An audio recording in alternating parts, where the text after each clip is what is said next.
সৃষ্টি করে, যাদের ধর্মের মধ্যে বিভেদ সৃষ্টি করে, আমাদের হিন্দু ধর্মের মধ্যে বিভেদ সৃষ্টি করে। ও বাবা, আমি ওই ধর্মে যাব, খুব সুখে শান্তিতে থাকবো। আরে বাবা, কোন ধর্মে যাবি, কিসের সুখে শান্তিতে থাকবি? আমার সুখ শান্তি তো আপনার মনে, আপনার হৃদয়ে। আপনি নিজের মনেই অসন্তুষ্ট হয়ে আছেন। শান্তি মা কোথায় পাওয়া যায়? হ্যাঁ, শান্তি পাওয়া যায় কৃষ্ণ নামে, হরি নামে, আর কোথাও না। তাহলে ভেদ কারা বলে, পার্থক্য কারা করে? এইদিকে দেখান।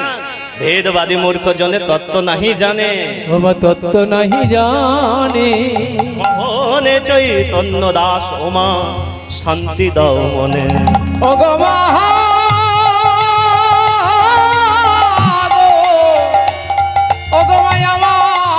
শান্তি ভেদ কার মানে? ভেদ কথার অর্থ হচ্ছে ব্যবধান, ভেদ কথার অর্থ হচ্ছে পার্থক্য।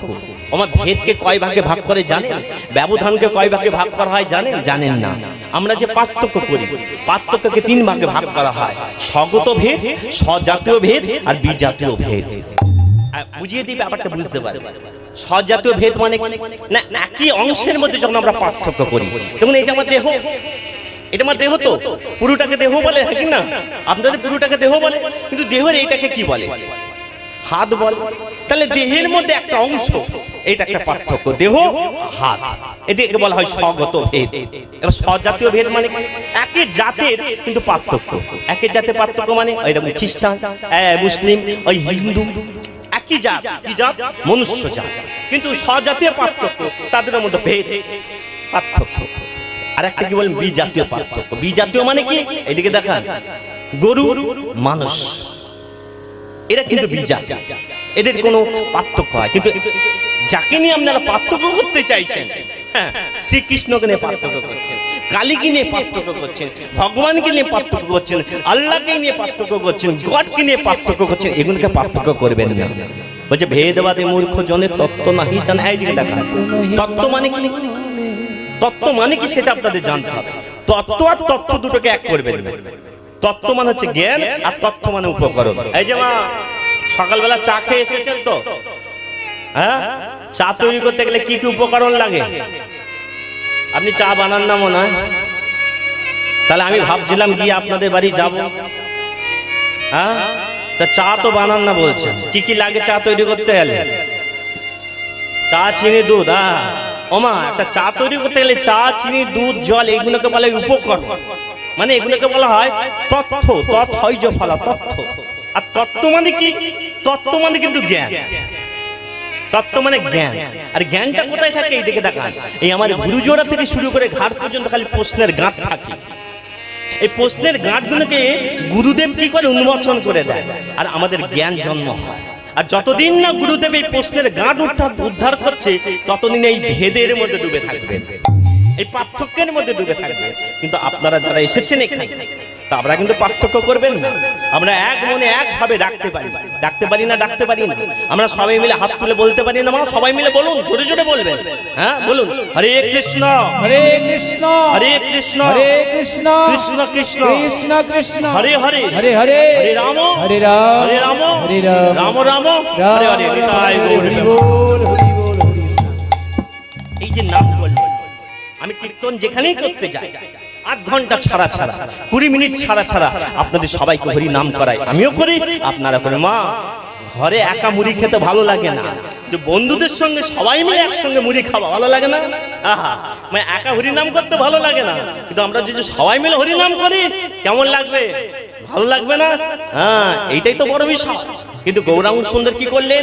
সামনে কালী ঠাকুর দেখতে পেয়ে প্রণাম করলেন। কেমন প্রণাম করলেন? প্রণমিয়া কহে মাগো, ওই না প্রণমিয়া কহে মাগো, তুমি জগত তারিণী, ওম জগত তারিণী।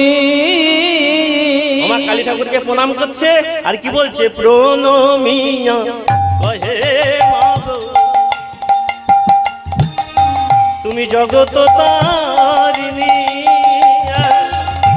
প্রণমিয়া কহে মাগো, ওম জগত তারিণী। প্রণমিয়া কহে মাগো, তুমি জগত তারিণী। প্রণমিয়া কহে মাগো তুমি জগত তারিণী।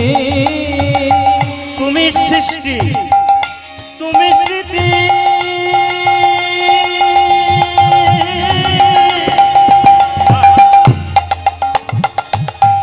তুমি প্রলয়কারিণী। তুমি সৃষ্টি, তুমি সৃষ্টি ও মা তুমি স্মৃতি।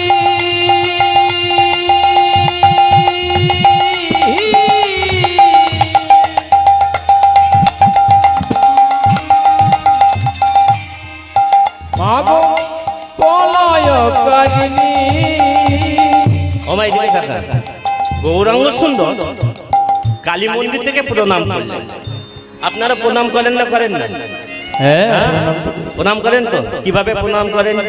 ওই দেখা হ্যাঁ, ঠাকুমা দেখাচ্ছে। ওমা, সত্যি কথা বলবো, সনাতন ধর্মে এসে আমাদের কিন্তু প্রথম জানতে হবে প্রণামকে কিভাবে করতে হয়। প্রণাম করাটা আমাদের শিখতে হবে। প্রথম জিনিস যেটা প্রাথমিক জিনিসটা প্রণাম করা, সেটাই আমরা জানি। ঠাকুরকে দেখতে গিয়ে এইভাবে প্রণাম করি। কেউ তো আজকালকার ছেলেরা সময় পায় না। হ্যাঁ, এইভাবে প্রণাম করে। ওমা, আপনারা যেটা প্রণাম করেন সেটা ভুল প্রণাম করেন। শুনুন, যদি কৃষ্ণকে প্রণাম করে, যদি পুরুষ কোন দেবতাকে প্রণাম করে, এই বাঁ হাতে রাখবে, বাঁ হাতে রেখে। আর যদি কোনো মহিলা মানে শক্তি, কালী, দুর্গা, এদের প্রণাম করে তার ডান হাতে রাখবে। এই তাহলে প্রশ্ন হয়ে গেল, তাহলে আপনারা যে দেখালেন সরাসরি প্রণাম, এই সরাসরি প্রণাম কাকে করতে হবে? এই সরাসরি প্রণাম করা যায় কাকে? না গুরুদেব, গুরু মশাইকে, বাবা মাকে, এগুলোকে সরাসরি প্রণাম করা। আজ গৌরাঙ্গ সুন্দর কাকে প্রণাম করছে? ভুলে যাচ্ছে না তো? মা কালীকে। তাই কি বলে? ডান হাতে রেখে প্রণাম করছে। প্রণমিয়া তুমি জগত তারিণী। প্রণমিয়া কহে মাগো তুমি জগত তারিণী। তুমি সৃষ্টি, তুমি স্মৃতি,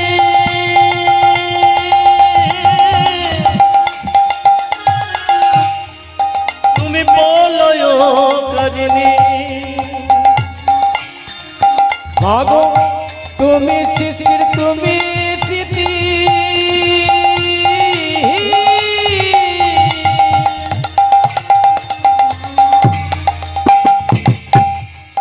মাগো প্রলয়কারিণী। বৃন্দাবনের অধিষ্ঠাত্রী, ওমা তুমি যোগ মায়া। বৃন্দাবনের অধিষ্ঠাত্রী, মাগো তুমি যোগমায়া। এই যে দেখা যোগমায়া কাকে বলে? দেখেছেন যোগমায়াকে কোনোদিন? দেখেননি? কি বলবো মা, আপনাদের এইদিকে এটা তো গরমকাল। হ্যাঁ, গরমকালের পর গ্রীষ্মকাল, গ্রীষ্মকালের পরে কি কাল আসবে? হ্যাঁ, কথা বলে শরৎকাল আসবে তো। আমার শরৎকাল এলে কি দেখতে পারেন? ভোরবেলা উঠতে হ্যাঁ দৌড়া, এখন তার হয় না, সবার বাড়িতে টিভি এসে গেছে। তাহলে ভোরবেলা উঠে শরৎকালে কি দেখা যায়? জগৎ জননী দুর্গে, যা দেবী সর্বভূতেষু জগৎ জননী মা দুর্গে। তিনি কে? তিনি যোগমায়া, তিনি মহামায়া, তিনি মা দুর্গা, তিনি মা কাত্যায়নী। এইদিকে দেখা বৃন্দাবনে কিন্তু উনি একটা অন্য নামে খ্যাত। এই দেখুন না, আপনাদের বাড়িতে আপনার যে মেয়েটার নাম অনুসয়া, তার ডাক নাম ঝিলিক। যে মেয়েটার নাম অনুপমা, তার ডাক নাম টেপি।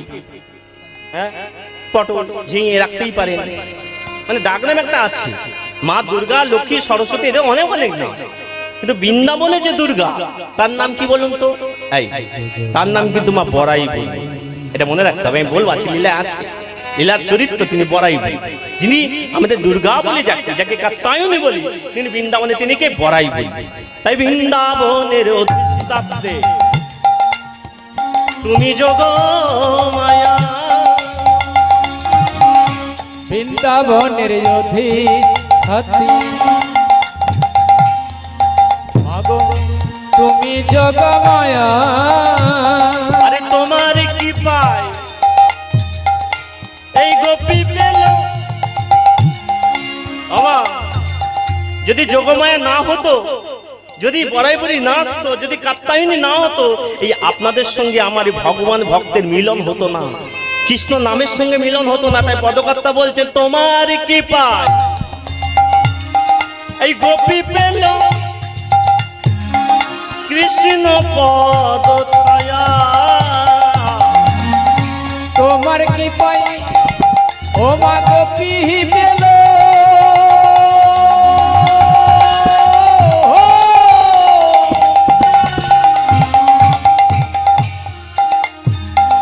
কৃষ্ণ পদ ছায়া।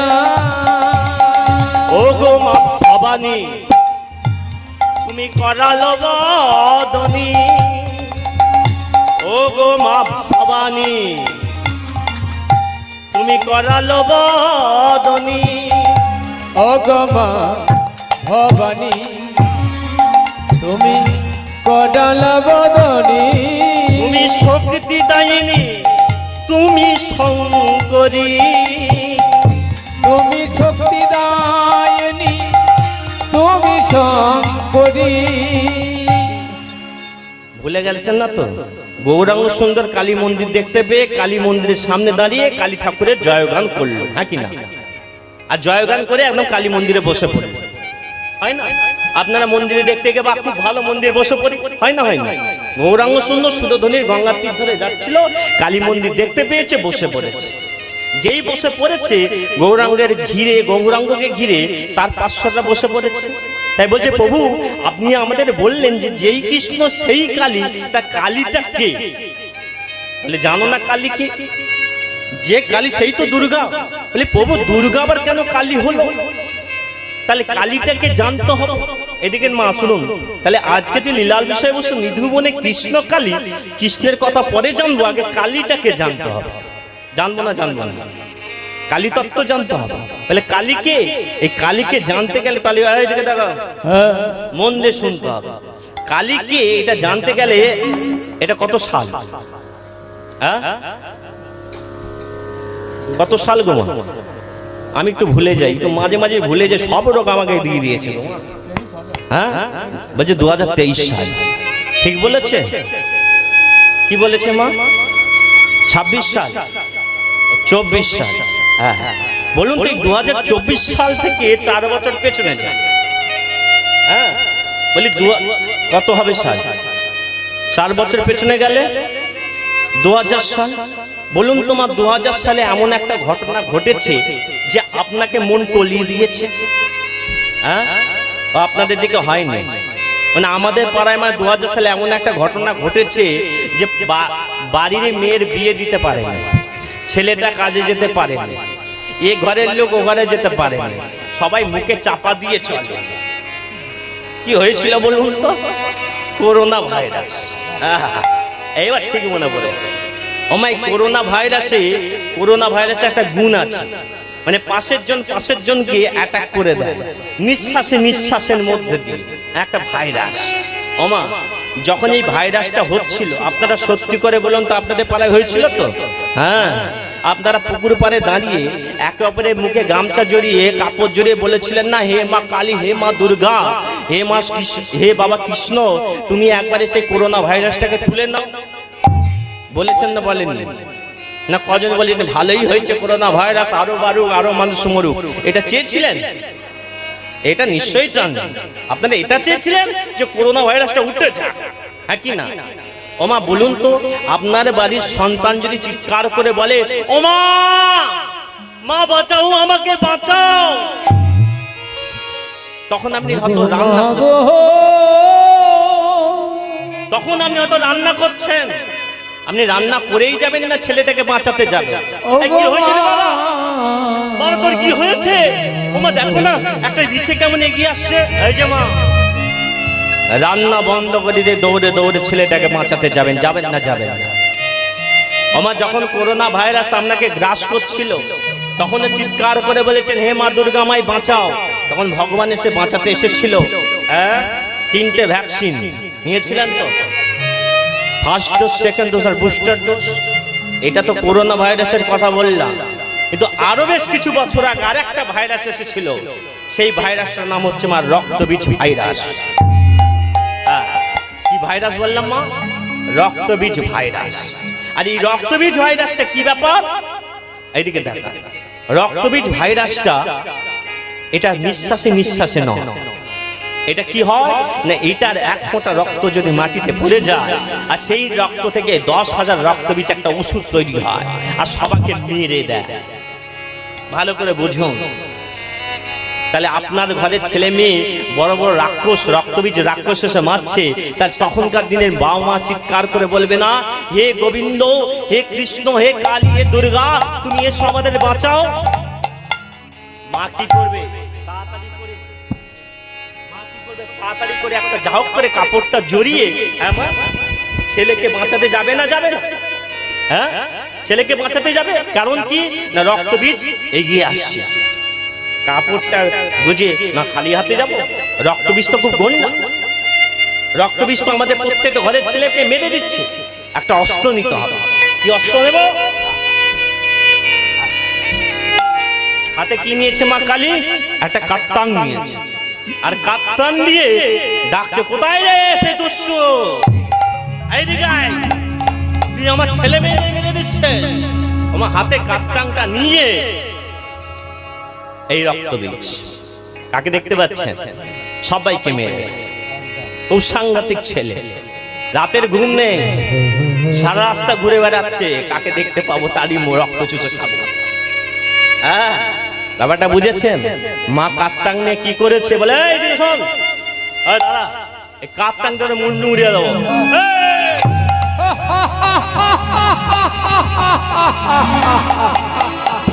ওমা ওমা, রক্তবীজের মুন্ডুরা যখন কেটে ওইদিকে চলে গেল, রক্ত ফুলকি দিয়ে পড়ছে, হাজার হাজার রক্তবীজ সৃষ্টি হয়ে গেছে।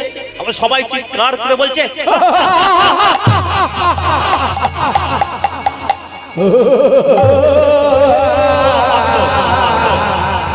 মা ভাবলো একবার এই দিকে মারলাম বললে হলো তো, আর আবার উল্টো দিক দিয়ে মেরে দেখবো, উল্টো দিক দিয়ে মেরে দেখবো রক্ত মুন্ডু কিভাবে যায় না। এই বলে রক্তবীজকে এইভাবে কাত্তাংটা নিয়ে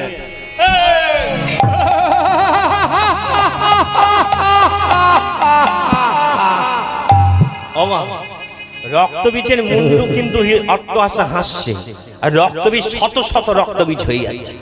মা তখন তো, মা দেখুন চেষ্টা তো কম করছে না। মা কি করেছে, কাত্তাংটা এবার অনবরত কোপাতে শুরু করে দিয়েছে। কাকে? রক্তবীজকে। কিভাবে? এইভাবে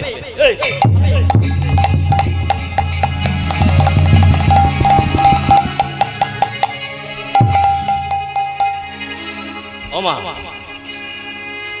হাঁপিয়ে গেছে, ক্লান্ত হয়ে গেছে মা কালী, পাচ্ছে না কিছুতে রক্তবীজকে মারতে। কেন মারতে পারছে না? পাচ্ছে না রক্তবীজকে মারতে। মা ভাবলো তাহলে কি মারবো কি করে? ঠান্ডা স্থির হয়ে, এইদিকে তাকান, স্থির না হলে যেমন তারা চঞ্চল হয়ে থাকে মন, আর যখনই মন চঞ্চল হবে তখন আপনি কিছু বুঝতে পারবেন না। এইদিকে দেখান, হরিবাসরে বসে যদি মন চঞ্চল গেলে তখন কিছু বুঝতে পারবেন না। মা চঞ্চল হয়েছে বলে রক্তবীজকে কি করে মারবে বুঝতে পারছে না। মা স্থির হলো, স্থিতি হলো, বলে দাঁড়া, আমি বুঝতে পারলাম ওই রক্তটাকে মাটিতে ফেলার জন্য আজকের এই হচ্ছে, আমি রক্তটাকে আর মাটিতে ফেলতেই দেব না। তাই কি করলো মা, কাত্তাংটাকে নিয়ে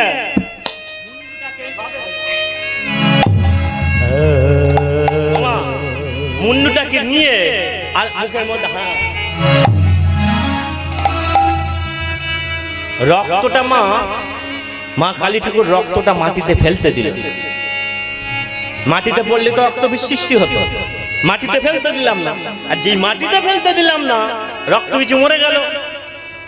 এদিকে তাকান, মানুষকে রেগে গেলে মানুষকে মেরে ফেলা যায়, যখন ঠান্ডা হয় তখন দেখছি মা কালী ঠাকুর রক্তবীজকে তো মেরে দিল, কিন্তু তারপরে দেখছে মারতে গিয়ে নিজের শরীরের কাপড়টা হারিয়ে গেছে।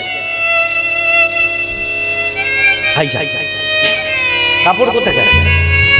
আমি বাড়ি যাব কি করে?